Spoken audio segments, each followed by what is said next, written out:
हाँ जी बच्चों, नेक्स्ट अपने पास जो आइसोमेरिज्म है वो है मेटामेरिज्म, बोले तो मध्यावयवता।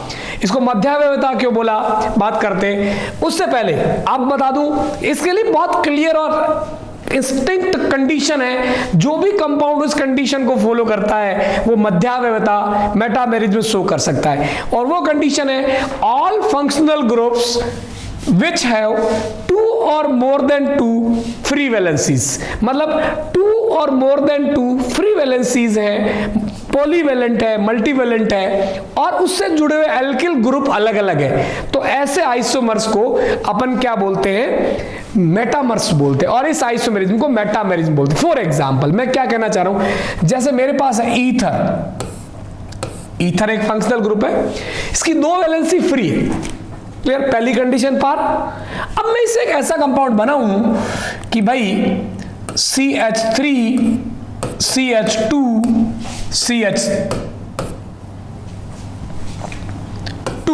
CH3 एक कंपाउंड ये, और दूसरा मैंने इसका कंपाउंड बनाया, मैंने क्या बोला, अभी इसकी जो दोनों वैलेंसी, इसे इस तरफ भी एथिल ग्रुप और इस तरफ भी एथिल ग्रुप जुड़ा हुआ है, क्लियर।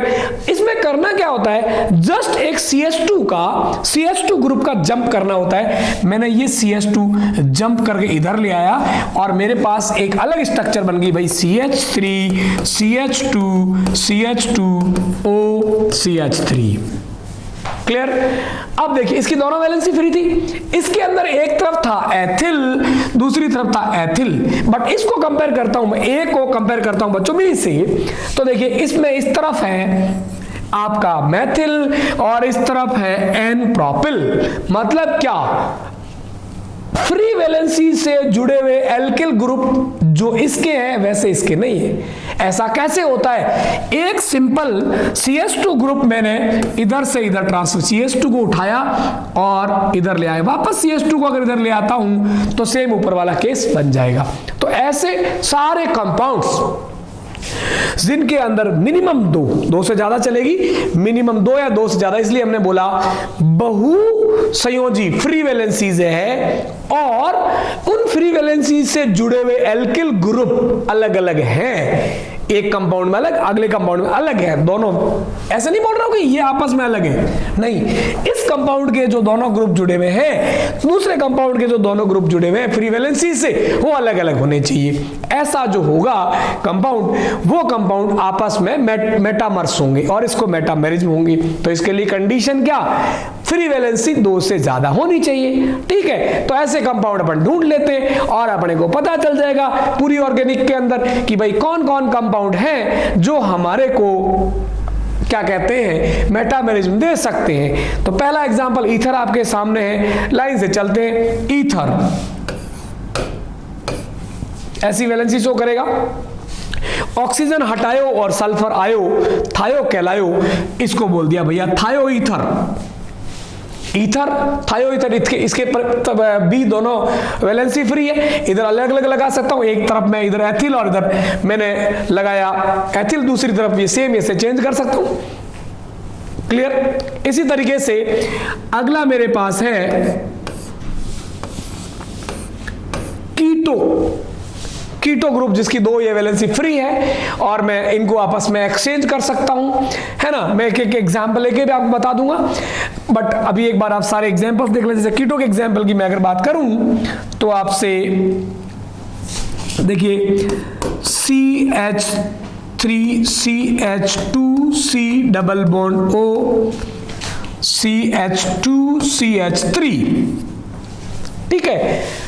और इसमें मैं इसका चेंज कर दूं स्वरूप, भैया देखना CH3, एक CH2 को मैंने ट्रांसफर करके इसको गिफ्ट कर दिया उस तरफ, इस तरफ गिफ्ट कर दिया, तो देखना C double bond O CH2 CH2 CH3। आप इन दोनों को कंपेयर करें तो आप देखेंगे एक CH2 सिर्फ इधर से इधर खिसक गया है, रिंग के अंदर मिडिल में, मध्यावयवता इसको इसलिए बोलते हैं, मिडिल में एक CH2 उछाल के इधर से इधर भेज दिया, क्लियर।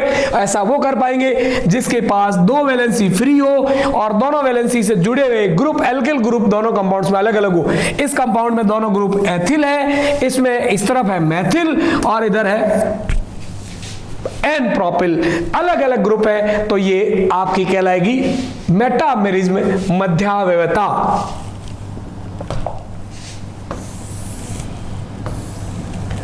और कौन मेटामेरिज्म शो कर सकते हैं, तो इसको अपन आगे देखें तो एस्टर, जैसे मेरे पास है एथिल एसिड का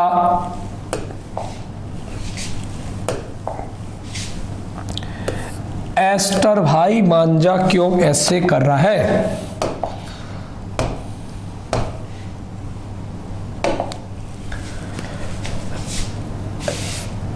C डबल बॉन्ड O और ये फ्री वैलेंसी है। इसमें मैं इस तरफ अलग एल्किल, इस तरफ एल्किल ग्रुप और फिर मैं एक CH2 ट्रांसफर कर दूं तो जो नया स्ट्रक्चर आएगा उसके अंदर आपका ये जो एस्टर है उसके अंदर CH2 का ट्रांसफर हो जाएगा और दो अलग अलग स्ट्रक्चर होगी।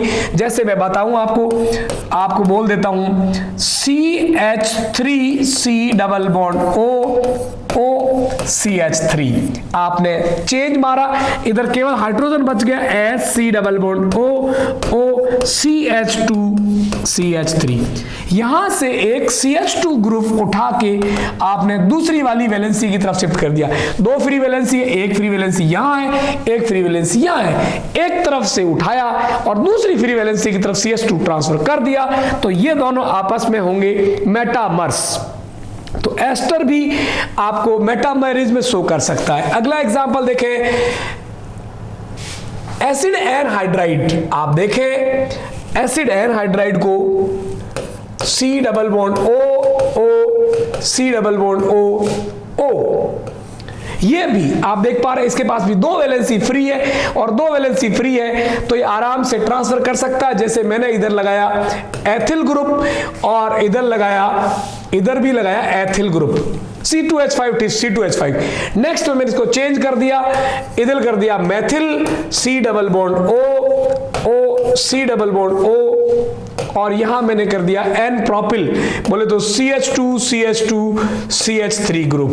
तो इन दोनों में क्या हुआ, एक CH2 इससे उठा के इधर टिका दिया, ये दोनों बन गए आपस में क्या, मेटामर्स। सिर्फ एक CH2 का ट्रांसफर, दो फ्री वैलेंसी होना जरूरी है। तो ये हुई ओइक एनहाइड्राइड्स यानी acid anhydrides, ester acid anhydride, और इन्हीं का एक भाई एमाइड भी ऐसा कर सकता है।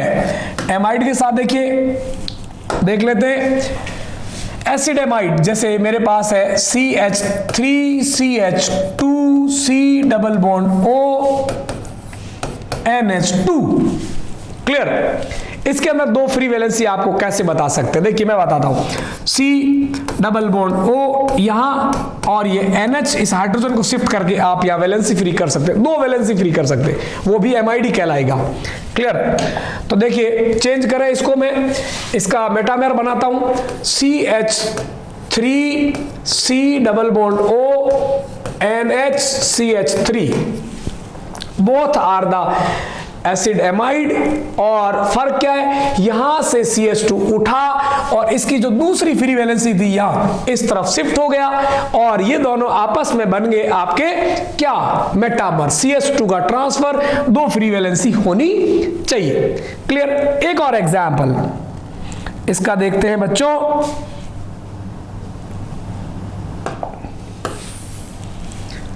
देखिए तीन तरह के आपके एमीन थे, अरे रुक भाई, एक था प्राइमरी एमीन। अब प्राइमरी एमीन बोलूंगा तो मेरे को NH2 की एक ही वैलेंसी फ्री करनी पड़ेगी, इस हाइड्रोजन को फ्री नहीं कर सकता मैं। तो मेरा जो प्राइमरी एमीन है इसमें एक ही वैलेंसी फ्री है, तो ये मेरी मेटामेरिज्म को शो नहीं करेगा।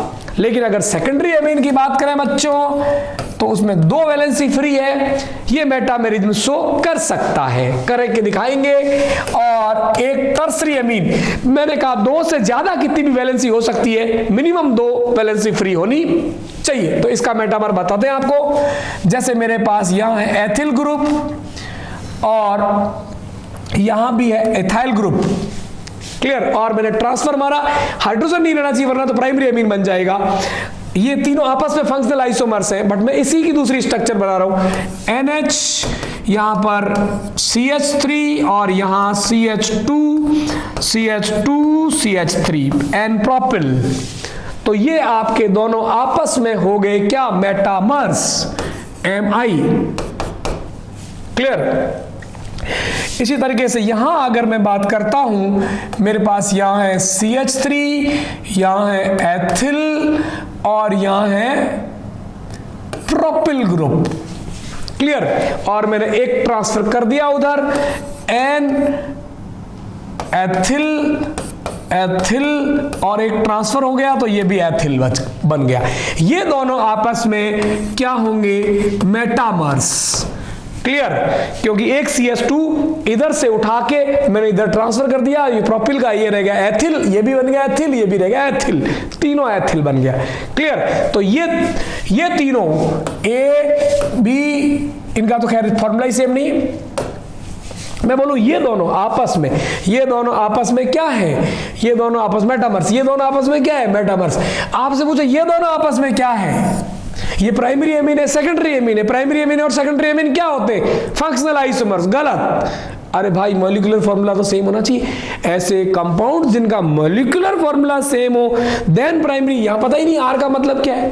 हाँ, मैं अगर ये बोलूं मेरे पास ऐसा है कि carbon carbon carbon carbon NH2, 4 carbon है और फिर 2 इधर रह गए, 2 इधर ट्रांसफर हो गए, तो ये आपस में फंक्शनल आइसोमर्स हो जाएंगे। क्योंकि कोई सा भी आइसोमर्स हो बेटा, पहली कंडीशन क्या, मॉलिक्यूलर वेट सेम होना चाहिए।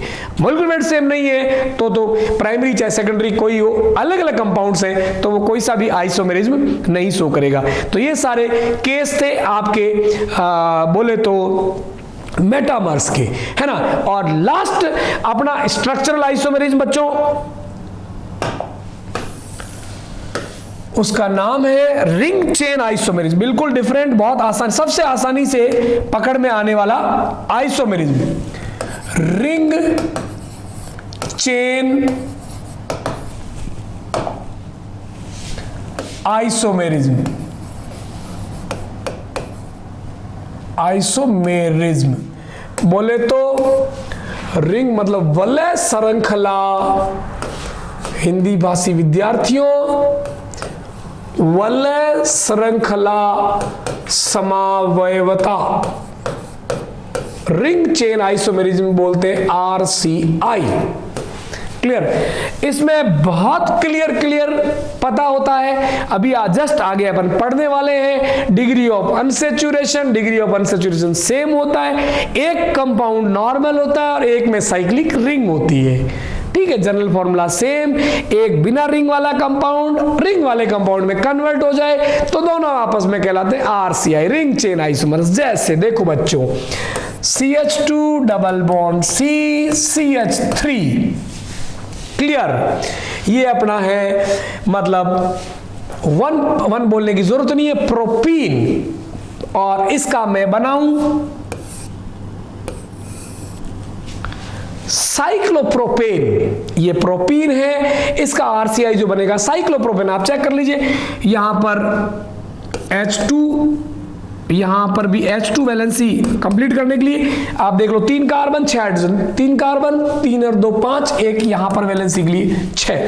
क्लियर। तो ये दोनों आपस में, ये जो प्रोपीन और जो साइक्लोप्रोपेन है, ये आपस में, इसमें रिंग नजर नहीं आ रही, इसमें रिंग नजर आ रही, ये दोनों आपस में हो जाएंगे RCI, ring chain isomers. Clear. और एग्जांपल देख लो, C डबल बॉन्ड C ऐसा है। क्लियर। तो इसके अंदर आप देख लीजिए, येलो कितने की रिंग भैया, 4 की, और येलो, ये हो जाएगा आपका रिंग चेन आइसोमर। आप चेक कर लो, यहां पर वैलेंसी के लिए H2 H2, और इसमें चेक कर लीजिए कार्बन की 3 वैलेंसी कंप्लीट होगी, H और H काउंट कर लीजिए भैया। फॉर्मूला सेम होना चाहिए, देख लीजिए 1 2 3 4, C4 H6 2 to 4 to 6, यहां भी चेक कर लीजिए 1 2 3 4 5 6 C4H6 both are the same in molecular formula but different in structure। कैसे डिफरेंस क्या है, एक में रिंग है और एक में रिंग नहीं है। तो ऐसे कंपाउंड जो आपस में होते हैं बहुत आसानी से पहचाने जा सकते हैं आपस में, ऐसे कंपाउंड्स को अपन बोलते हैं रिंग चेन आइसोमर्स और इनको बोलते हैं RCI। एक में रिंग होती है और एक में रिंग नहीं होती। ये सारे कंपाउंड्स आपने देखा, फिर से मैं बता देता हूं बच्चों। सबसे पहला था CI चेन आइसोमर्स, बाकी सब कुछ सेम, डिफरेंट होता है केवल बच्चों किस में, या तो पेरेंटल चेन के अंदर नंबर ऑफ कार्बन या साइड चेन अलग अलग, दो, तीसरी कोई बात नहीं। दूसरी पोजीशन, बाकी सब same, functional group same, double bond triple bond की संख्या सेम, सब्स्टिट्यूटेड ग्रुप सेम, सिर्फ उनकी पोजीशन अलग अलग। क्लियर बात।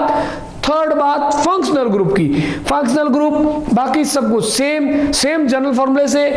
कई ऐसे कंपाउंड होते हैं सेम जनरल फॉर्मूला होता है लेकिन फंक्शनल ग्रुप अलग अलग बन जाते हैं, alcohol, ether, cyanide, isocyanide, acid, ester, सब बातें आपको बताई, वो सारे कॉम्बिनेशंस अपने को पता होने चाहिए, वो सब आपस में फंक्शनल आइसोमेरिज्म शो करते हैं। और उसके बाद बेचारा लल्लू मेटामेरिज्म। मेटामेरिज्म का मतलब हुआ ऐसे फंक्शनल ग्रुप जिसके बच्चों दो या दो से ज्यादा वैलेंसी फ्री और उन दोनों फ्री वैलेंसी से जुड़े हुए ग्रुप एल्किल अलग अलग होने चाहिए। CH2 का ट्रांसफर मारते ही एक मेटामर्स दूसरे मेटामर्स में कन्वर्ट हो जाता है। और बच्चों आपको एग्जाम्पल्स बताए ऐसे कौन कौन से फंक्शनल ग्रुप है जिसके अंदर आपके फ्री वैलेंसी 2 से ज्यादा है। क्लियर। फिर से रिकॉल मार लूं, जो रिकॉल करने की चीज उसको रिकॉल करना ही पड़ेगा बच्चों।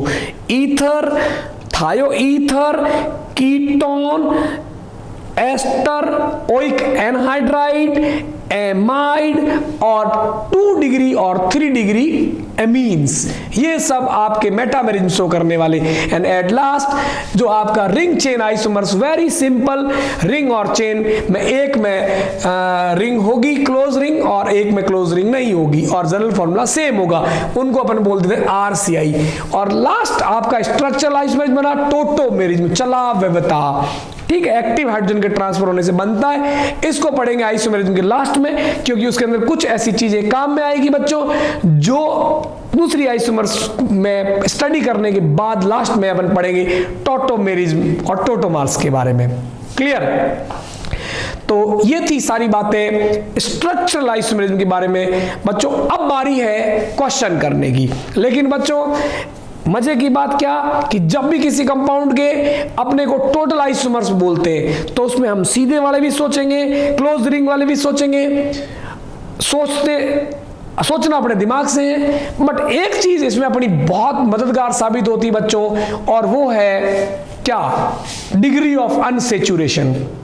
डिग्री ऑफ अनसेचुरेशन, असंतृप्तता की कोटि या लैकिंग ऑफ हाइड्रोजन या इंडेक्स ऑफ हाइड्रोजन डिफिशियंसी, मतलब हाइड्रोजन की कमी किसी कंपाउंड में कितनी है फुली सैचुरेट होने के लिए, इसके बारे में बताता है। और बहुत सिंपल मैथमेटिकल तरीका है जिससे अपन आइडेंटिफाई करते हैं डिग्री ऑफ अनसेचुरेशन। तो आगे अपन जानते हैं what is the degree of unsaturation. तो बच्चों अपन बात कर रहे थे डिग्री ऑफ अनसेचुरेशन की। डिग्री ऑफ अनसेचुरेशन की इसका दूसरा नाम मैंने बताया हाइड्रोजन डिफिशियंसी इंडेक्स, असंतृप्तता की कोटि हिंदी बोलेंगे, या डबल बॉन्ड इक्विवेलेंस। नाम बहुत सारे हैं, इसका बहुत सिंपल अर्थ आपको बता रहा हूं, सीधा सिंगल क्लिक के अंदर आप क्लिक मारेंगे। बहुत सिंपल सी बात है कि आपको कोई भी अनसैचुरेटेड कंपाउंड, अब आपको पता अनसैचुरेटी किस वजह से होती है, या तो डबल बॉन्ड की वजह से या ट्रिपल बॉन्ड की वजह से। क्लियर। सारे पाई बॉन्ड्स ब्रेक करने और कोई भी रिंग है उस रिंग को भी ब्रेक करके जो है आपको सिंपल बिना रिंग वाले कंपाउंड, ओपन कंपाउंड की ऐसी चेन वाला कंपाउंड बनाना है जिसमें एक भी पाई बॉन्ड ना बचे, एक भी रिंग नहीं बचे। ऐसा करने के लिए किसी भी कंपाउंड के 1 मोल के लिए कितने मोल H2 मॉलिक्यूल चाहिए, that is the degree of unsaturation.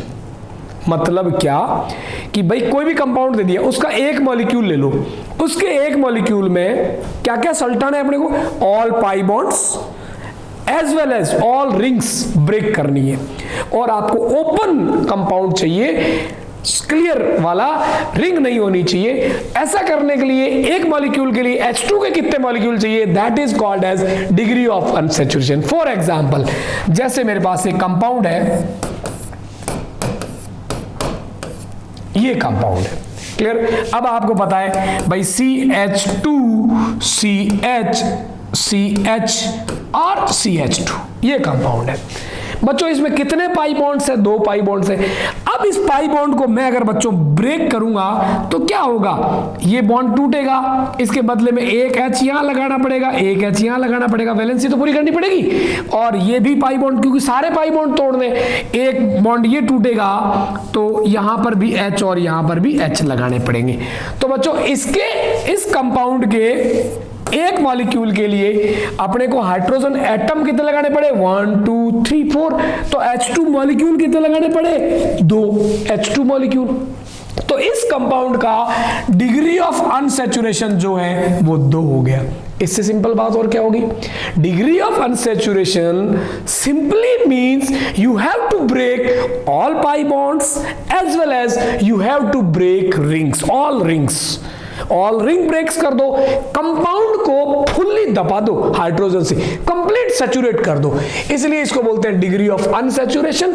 उसको अनसैचुरेशन को कंप्लीटली अपने को गायब करना है। जैसे एक और बात करते, कोई भी कंपाउंड अपन ले, फॉर एग्जांपल मेरे पास जैसे कोई कंपाउंड है C double bond C triple bond NCNO2,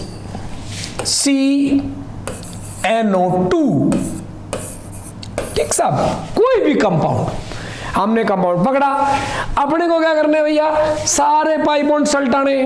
तो इसमें कितने पाई बॉन्ड है, एक तो सिग्मा होता है, अपन बच्चा जानता है इस बात को तो, है ना, तो एक तो सिग्मा होता है, 2 पाई बॉन्ड है, इसको तोड़ेंगे, दोनों तरफ एक एक हाइड्रोजन, एक H2 मॉलिक्यूल, जितने पाई बॉन्ड उतने H2 लगाने पड़ेंगे, क्यों, एक इसके लगेगा, इसके लगेगा, है ना, अगला ये पाई भी टूटेगा, फिर H2 लगेगा, तो भैया 2 H2 तो यानी 2 हाइड्रोजन, 1 2 और 1 2 H2 मॉलिक्यूल यहां लग गए।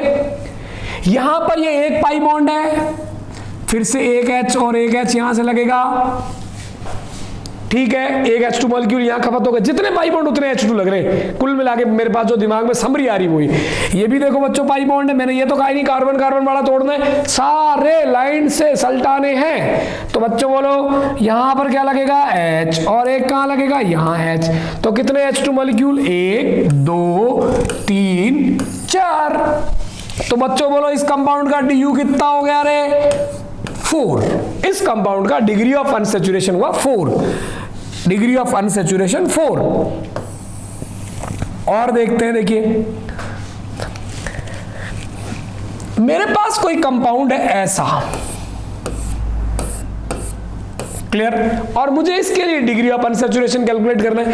तो बच्चों एक तो मुझे क्या करना पड़ेगा, एक इस पाई बॉन्ड को तोड़ना पड़ेगा, उसके लिए यहां और यहां पाई बॉन्ड को तोड़ के एक एक हाइड्रोजन लगाने पड़ेंगे, एक H2, और एक मैं किसी भी जगह से रिंग को ओपन करूंगा, तो रिंग को ओपन करते ही इस कार्बन को भी एक हाइड्रोजन देना पड़ेगा, इसको भी एक हाइड्रोजन देना पड़ेगा, तो एक H2 मॉलिक्यूल रिंग तोड़ने काम आ गया, एक पाई बॉन्ड तोड़ने काम आ गया, तो इसका DU कितना हो गया, 2। इसके अलावा और कोई अनसैचुरेशन की वजह नजर आएगी नहीं। तो यहां से अगर अपने एक जनरल फॉर्मूला बनाए कि कोई भी कंपाउंड की स्ट्रक्चर आपको दी हुई है या स्ट्रक्चर आपको ड्रॉ करनी आती जनरल फॉर्मूले से, तो बहुत सिंपल है, करना क्या है, किस लिए चाहिए, जितने पाई बॉन्ड है हर पाई बॉन्ड टूटेगा, दोनों तरफ एक एक H लग जाएगा, यानी एक H2। मतलब ये हुआ कि भैया DU अगर आपको निकालनी, हमने पहले निकाल के देखी बेटा, थोप नहीं रहा हूं, DU जो है किसी भी कंपाउंड की आपको DU निकालनी है, और स्ट्रक्चर गिवन है, स्ट्रक्चर गिवन है, मतलब मैं यूं बोलूं, मतलब मुझे यूं बोलूं, कंपाउंड की स्ट्रक्चर गिवन है बच्चों, या फिर अपन स्ट्रक्चर ड्रॉ कर चुके हैं या ड्रॉ करना जानते हैं, वॉट एवर इज दैट, मतलब स्ट्रक्चर आपके पास है, अगले ने दे दी या तुमने बना ली, जो भी स्ट्रक्चर है, तो डी किस वजह से होगा रे, D is equal to number of pi bonds, बहुत अच्छे से आप जानते हो बॉन्डिंग की वजह से, number of pi bonds plus number of rings, बंद वलय कितनी है, दोनों को जोड़ दो, आपके पास डी निकल के आ जाएगा। तो आपको ऐसे तोड़ तोड़ के एच गिनने की जरूरत भी नहीं है, कोई भी कंपाउंड मैंने दे दिया कि ये लो भैया ऐसा कोई कंपाउंड है, स्ट्रक्चर आपको दे दी, डी आपको काउंट करना है। तो देखो बच्चों कितने पाई बॉन्ड, 1 2 3 4 पाई बॉन्ड, बंद रिंग, क्लोज रिंग कितनी, एक ये रही रिंग और एक ये 4 वाली इधर रही रिंग, 2 रिंग, तो 4 और 2 कितना हो गया भैया, number of pi bonds 1 2 3 4, ring कितनी 2, तो डी कितना 6।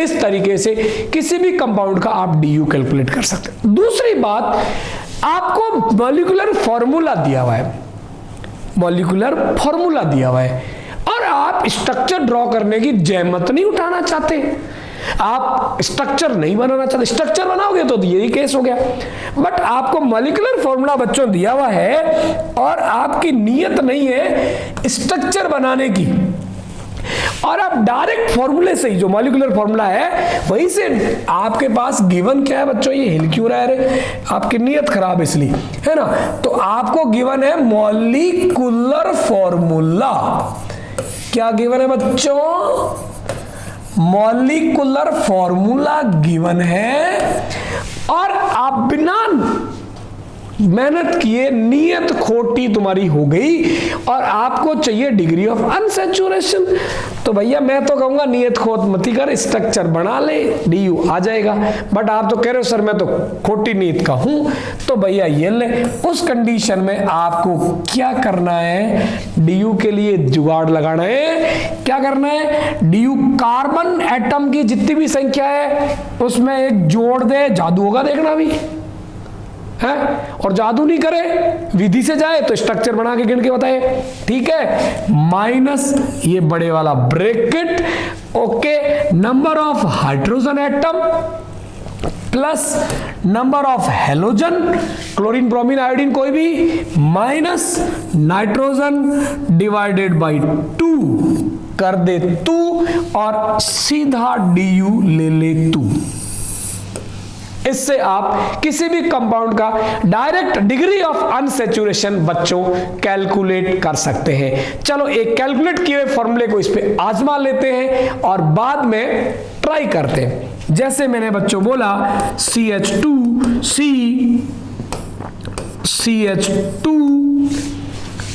ट्रिपल बॉन्ड N, ये जैसे कंपाउंड है, स्ट्रक्चर मैंने दे रखी, मैं कंबाइंड फॉर्मूला कर दूंगा, पहले मैं इसका डी निकाल लेता हूं क्योंकि अनजान चेहरे पे भरोसा नहीं कर सकते बच्चों, पहले कैलकुलेट कर लेते हैं सही है कि गलत है ना। तो बच्चों अपने हिसाब से डी कितना हमारे, इसमें 2 पाई बॉन्ड है, एक इसमें पाई बॉन्ड है, डी कितना हुआ 3। अब इसका कंबाइंड कर लो फॉर्मूला, चलो कर लेते हैं, 1 2 3 4 C4 H कितने पूरी गिन लेना भैया, इस पे 1 पूरा, इस पे 2 पूरा, इस पे पूरा और इस पे पूरा, तो 3 2 और 2 4 और 1 5, अगर मैं गलत नहीं हूं तो H5, गलती हो सकती है, इंसान है। नाइट्रोजन गिन लो भैया, नाइट्रोजन 1, ऐसा ही है। अब इसके फॉर्मूले से डी निकालते हैं, देखो फॉर्मूले से निकालते हैं, येलो फॉर्मूले से रंग बिरंगा डी निकालते हैं, क्लियर बच्चों। तो देखो रंग बिरंगा है फॉर्मूले से, डी इज इक्वल टू क्या, number of carbon 4 plus 1 5, minus बच्चों नंबर ऑफ हाइड्रोजन कितने 5, प्लस हेलोजन कहां से लाऊं, है ही नहीं, कोई बात नहीं, छोड़ दो, ये 0 नहीं छोड़ रहे हो तो ये लो प्लस 0, ठीक है। हाइड्रोजन कितने 5, हेलोजन कितने, इसमें है ही नहीं 0, नाइट्रोजन कितने बच्चों कितने बच्चों? नाइट्रोजन 1 -1 डिवाइडेड बाई 2, तो बोलो बच्चों 5 1 4 2, कितना आया रे? 3 आया। मेहनत कश लोगों के लिए तो ये DU3 है, और फॉर्मूला पसंद प्राणियों के लिए ये रहा DU3 है। कब? जब आपको मॉलिक्यूलर फॉर्मूला और स्ट्रक्चर सजा के दे दी तो आप स्ट्रक्चर से गिनी लोगे, आपको मेहनत करने की जरूरत नहीं है। इसलिए अब एक काम करना, अपन भी मेहनत नहीं करते, आपके सामने कुछ एग्जाम्पल्स लेके आते और आप मेरे को उनका DU बताएंगे बच्चों। क्या बताएंगे? उनका DU आप मुझे बताएंगे, उनका DU। आजा सिम सिम, खुल जा सिम सिम ऑफर, आजा भाई बता दे DU, खुल जा। इतना ही?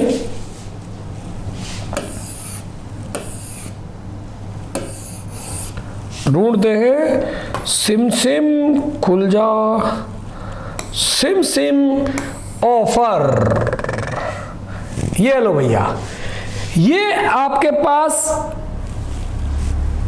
स्माइल करते हुए कुछ एग्जाम्पल्स हैं जिसके अंदर आपको डिग्री ऑफ अनसैचुरेशन ढूंढना है, मेहनत करनी नहीं है, स्ट्रक्चर अगले ने बना के दे रखी है। ठीक है लाला?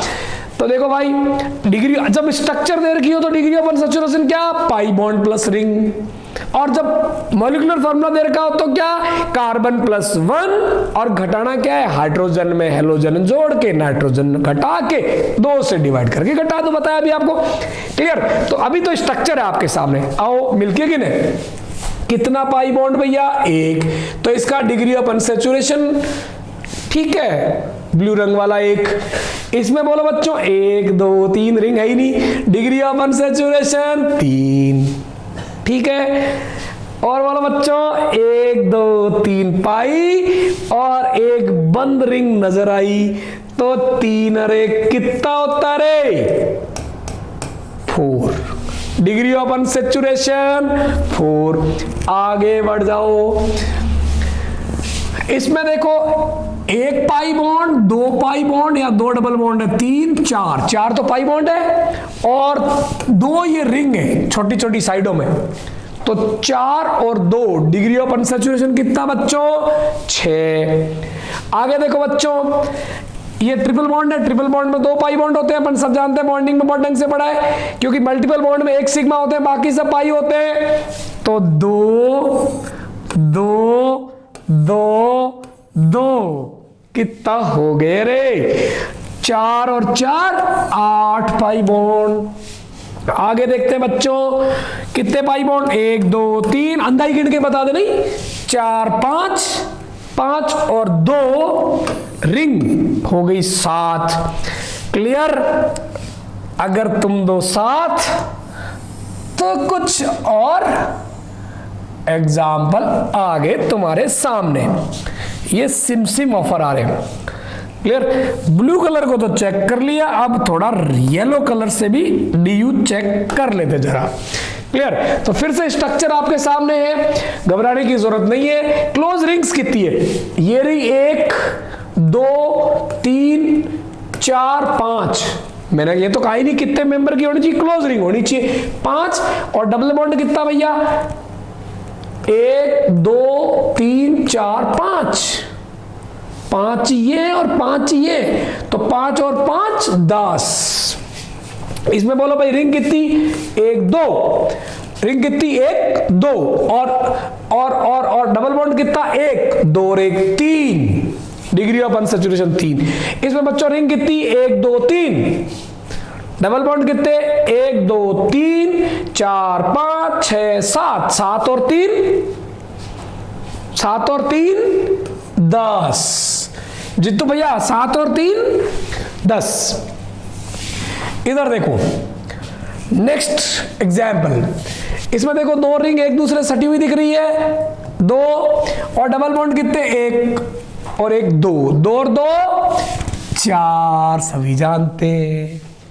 भैया क्लोज रिंग कितनी, चार, नहीं सॉरी, यहाँ लाइन खींची होती तो 4 होती, गलती होगी। एक तो दिख रही है, एक डबली बॉन्ड कितने, 1 2 1 2 3 4 और 1 5। क्लियर बच्चों।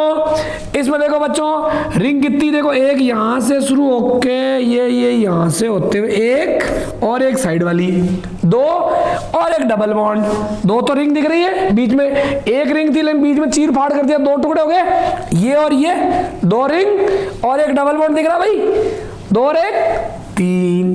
तो इस तरीके से बच्चों अपन अगर स्ट्रक्चर दी हुई है तो आंख बंद करके भी डी कैलकुलेट कर सकते हैं। लेकिन बच्चों अगर स्ट्रक्चर नहीं दी हुई और कुछ आलसी बच्चों के लिए भी काम कर लेते हैं, ठीक है, आपको कुछ फॉर्मूलाज दिए हुए और इस मॉलिक्यूलर फॉर्मूले को देख करके आपको डिग्री ऑफ अनसैचुरेशन बच्चों कैलकुलेट करना है। डिग्री ऑफ अनसैचुरेशन कैलकुलेट करना है क्या देख के बच्चों, फॉर्मूला देख के। तो आपको फॉर्मूला क्या बोला था, आ जाओ खोपचे में, यहां लिख देते हैं, ब्लू कलर वाला फॉर्मूला बता दो भाई। du जो था that is equal to carbon plus 1, भूल भी जाओ ना क्या घटाना है तो बता देता हूं formula, hydrogen plus halogen minus nitrogen divided by 2। Halogen high करने के लिए काम आता, हाई हेलोजन, हाई पॉजिटिव चीज होती है, नेगेटिव एन से स्टार्ट होता है नाइट्रोजन, तो हेलोजन को जोड़ दो, नाइट्रोजन घटा दो, डिवाइडेड बाय 2। यहां से आप डी कैलकुलेट करते हैं। आ जाओ सीधा फॉर्मूले में यूज करते हैं। हाँ भाई, डी बराबर कार्बन कितने 6 प्लस 1 7 माइनस हाइड्रोजन कितने 6 प्लस हेलोजन कितने 0 प्लस नाइट्रोजन कितने, देखना इसमें हेलोजन और नाइट्रोजन के अलावा और कोई एलिमेंट नहीं है, तो ऑक्सीजन फॉक्सीजन आ जाए, सल्फर फल्फर फालतू में दिमाग मत लगाना, सीधा सपाट बात है, यही होगा, है ही नहीं इसमें ऑक्सीजन, है ना। तो 0 और नाइट्रोजन कितने -0 बट्टे 2, तो 6 बट्टे 2 3, डी आ गया भैया 4। क्लियर। इसकी बात करते हैं, देखो भैया इसके लिए कार्बन कितने 6 और 1 जोड़ दो 7 माइनस हाइड्रोजन कितने बच्चों 6 प्लस बच्चों मतलब हेलोजन कितने 6 प्लस मतलब नाइट्रोजन कितने मुझे दिख नहीं रही, बट्टे 2 6 6 12 2 6 7 में से गया 6 1, डी आ गया 1। आगे बढ़ते हैं बच्चों, देखो कार्बन कितने 6 हाइड्रोजन माइनस हाइड्रोजन कितने 4 प्लस क्लोरीन कितना 1 हेलोजन माइनस नाइट्रोजन कितना 1 प्लस ऑक्सीजन, अरे ऑक्सीजन के लिए तो जगह ही नहीं है भैया फॉर्मूले में, बट्टे 2, तो कितना हो गया लाला लाला लाला हो गया ये 2 कितना 4 2 2 तो 4 कार्बन कार्बन और सॉरी भाई कार्बन 6 एक जोड़ा नहीं, गलत बात है, तूने गलती करवा दी। देखो 7, अरे लिख तो दे अब 7 6 में एक जोड़ना था भैया ना 7 और 4 एक क्लोरीन जोड़ा 1 नाइट्रोजन घटाया तो ये आ गया 2, 7 में से 2 गया तो ये देखो ये हो गया 5 के। मैं भी तुम्हारे साथ रह के आलसी हो गया है ना। नेक्स्ट देखिए कार्बन कितने 6 और 1 जोड़ दिया 7 माइनस हाइड्रोजन कितने 5 ठीक है प्लस क्लोरीन 1 माइनस नाइट्रोजन है ही नहीं, ऑक्सीजन काम का नहीं है 0 बट्टे 2 6 3 गए तो इसमें से आगे 4। और देखिए कोई सिमसिम ऑफर हो तो ना भैया, अब कोई सिमसिम ऑफर नहीं। देखो अगर आपको स्ट्रक्चर देखो एक तो फॉर्मूले से बना लो, आप कहोगे सर फॉर्मूला बना दिया तो स्ट्रक्चर क्यों लगाए, पर फिर भी स्ट्रक्चर आपको आनी चाहिए। जैसे देखो ये कंपाउंड है, अपने को पता है बेंजीन रिंग है C6H6 2 हाइड्रोजन हटा के क्लोरीन और NO2 लगाए, अपन चेक कर लेते हैं आता है कि नहीं आता। देखो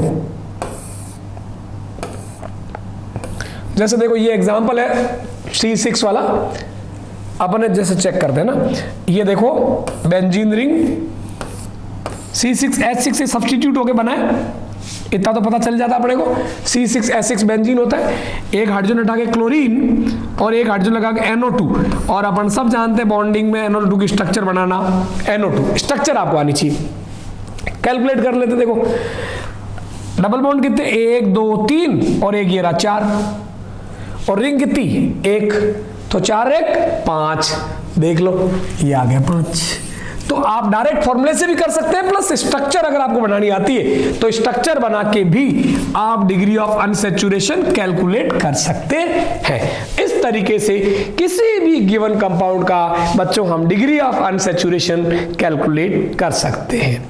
आई होप इतने एग्जाम्पल करने के बाद अब आप डिग्री ऑफ अनसैचुरेशन बहुत इजीली कैलकुलेट कर सकते हैं। Thank you.